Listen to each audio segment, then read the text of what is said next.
So from a technical resources point of view, we're pointing everybody at our website. There is a chance that this slide is antiquated as we speak. I haven't been on today, but we're hoping that the new website will be launched. But this one here is really the basis of where we provide our communication. This is ant.com. Ant.com was taken, so this is ant as the next best thing. And believe me, it translates into about 12 different languages fairly well. So. It's an open site. This is, at least this part of it is the open site where you'll get a lot of your technical data. These are the user manuals for the protocol and message, the interoperability between the devices, the mechanical, electrical characteristics. There's some chip device links onto there. So this is your start-off point. There's debug tools and source code on here too, Antware and Sensorware. The debug tools are there. You have full source code usability if you want on there. Then we have the Ant Plus member zone. So as Ant Plus members, you just have to log into this little area over here, set your own username and password. Terry gets you the approval, and then you get access into a zone that has a lot more. That's where the device profiles are. That's where your AntFS use case reference design and everything else is. Source code for all of these products are there. And the simulators required to be able to pretend you're a display or pretend that you're a sensor when you're doing your development. You can pretend you're both if you like, if you're just doing software. So it really cuts the development time. And those simulators actually can be used as almost a verification tool. So if you're making a display, you can tell whether you've implemented that source code correctly, because if the simulator does what you're supposed to do. So if, in other words, you send a heart rate simulation out and your display shows 65 beats per minute, then you've done it right. So a very simple process. And then the Ant Dev Zone, which is purely for Ant. That's where you have a lot of reference designs for non-Ant Plus stuff. There's a whole bunch of extra stuff in there. You get access to that as an Ant Plus member. So it's a good tool for you. And I know quite a few that I recognize in the audience here have been on there quite regularly and use it quite nicely. And we try to keep it as up to date as possible. So when the guys in the app engineering group do something new, they load it up to there. And then we give you a little indication, just like on here, it's been newly updated. So just go there on a regular basis and just go through and see if there's anything new and exciting for you. Hey. So there's the simulator. So just a screenshot of typically what it looks like.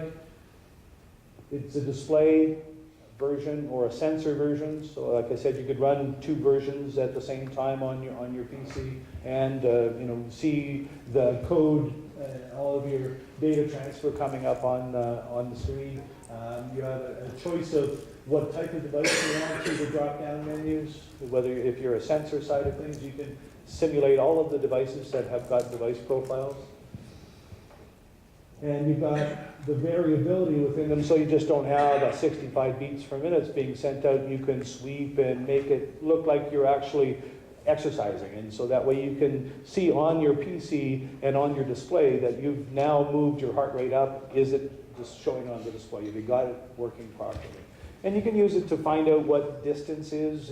If for example, you're making your own heart rate and you have an antenna issue, you can see how far away from the display you really can get, make a tweak to it if it goes farther and your data is still working. This is the way that the consumer is going to look at it. They're not going to be looking at it on a spectrum analyzer, and they're not going to be doing the weird, wonderful engineering. They're going to see, is my heart rate coming through? Am I missing a couple? If I am, it's okay.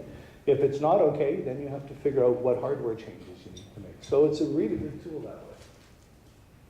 Then you've got your scroll window for your code debugging, so you can see what code's coming across. And just a general result box. So it tells you all the data that you want to record for posterity's sake. And then the source code for this application is on the website.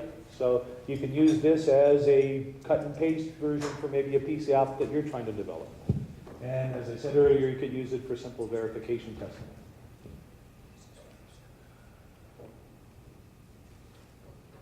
Okay, so We also provide a test platform. Those of you that are into high volume manufacturing will recognize it's one thing to have your golden unit tested in your anechoic chamber, and your developer in the United States that's doing this for you is very talented and trained in testing, and then it's got to get transferred over to Asia and go into a production line where you can't afford to have these really complex testing systems side by side. You may want to have 20 production lines going side by side to be able to do 100,000 units a month, for example. So this device was developed to be able to allow you to create a very small, compact, PC-based test environment and still get the reliability that you require for verification testing. Take your golden unit from the anechoic chamber, bring it out to the test or the manufacturing floor, compare your results from your golden unit in the chamber to what you get on the floor. It's still your same golden unit, so those are the real ones. And then you compare every other unit that you manufacture against it. And that's what this device will help you do. So it's a radio communications tester. So it's very repeatable. It's not designed to be able to give you finite detail as far as the results, but it will compare what you feel is your best possible unit with the ones that you're manufacturing. It's something you would use both in production and in IQC. And some of the companies even have them in their sales offices. So if somebody sends something back, they run it through this little test procedure, see if something went wrong. It doesn't take long to change an RF circuit, just a little bit too much solder, a little bit change in a capacitor value. Maybe you chose one brand over the other. It'll vastly affect your RF performance. And therefore, if the RF performance drops, your consumer use reliability drops dramatically, and you'll get a lot of 800 number calls going, my product doesn't work, how do I fix it? So it's worthwhile to put this in as part of your manufacturing. It's proven, there's hundreds of units out there in very large, high volume production. So, and as I said, it's very volume capable. The PC-based tools are easy to deploy. They're easy to work with. It works in conjunction with the simulator, so you can actually use it to pair products if you would like. So you have one manufacturer building a heart rate and the other manufacturer building a bike computer and then another guy making a cadence sensor. Three of them just have to output a file of what they are. You have a barcode on the device. When they come into final packaging in a fourth facility, you read the barcode. It has the device ID and the pairing information, and you use your database to send the image out to the bike computer saying, I'm pairing with this cadence and this heart rate. It's an easy way of doing it. It takes a little bit of work on the database side, but it's very, very capable of giving you some pretty high volume. And the customer-generated database behind it is where we leave it up to you guys. So you choose how you want that data to be collected and how you want it to be used. And then add B2B. So we want to create a nice cooperative environment. It's kind of what I do for a living in a lot of ways, is pair people up. I think I've paired pretty well everybody in the room up with somebody today. So and let's. Anybody you'd like to talk to, anything you're looking for, please give all of us the ability to help you find that other partner that might help you be quicker to market or more featured. We want to have friendly member competition. It's great to have 3 or 4 brands that are state-of-the-art, all using Ant Plus, not fighting against each other, but working in conjunction to grow that brand. So we want you to rally behind the brand, naturally. And again, to expand that market. More people that see products out there, the more successes that happen, the Tour de France successes that Ant Plus has had, the phones are ringing constantly, wanting to join. They have great ideas. They see the value in it. And it's because Ant Plus has been proven to be successful. And the more you guys talk about it on a commercial sense, the better chance that the market's going to grow. Our biggest competitor is analog. Couple 100 million analog heart straps out there. Let's fight against them. Let's go out and take all of the analog away. We're going to do whatever we can to make that as easy as possible in conjunction with the silicon manufacturers, the ODMs. We're going to try to get that marketplace to become Ant Plus. So there's hundreds of millions of units out there. And it's always fun, but let's go and blaze some new trails also. You know, the old path is great, but if we find some new trails and we kind of create some new standards, we bring more people in, and theoretically, the world is our oyster. So we have some tools for that. If you've been on our website, you can go and see which devices adhere to which of the device profile icons. You can search by that. Our goal is to have information from you guys regularly. As often as you have a product coming to market, we want it to be on this site. We want this to be the place where the consumer or the retailer or even the developer can come and look for partners. So please give us as much of that information as you can, as early on as you can. And it's a nice little sortable database. It shows ANT+ interoperability. We also have member profiles for the members. So when you sign up, you fill out the forms, and part of it's a company profile. The more information you give us in here about who you are, what you want, what you provide, the better chance you're going to have of having a good, successful B2B relationship. Okay, and so there's development members, so people that purely do development. They're electronic wizards, software wizards. They probably don't have a marketing bone in their body in many cases, but that's okay. You just want them to build a product and you do the marketing for them.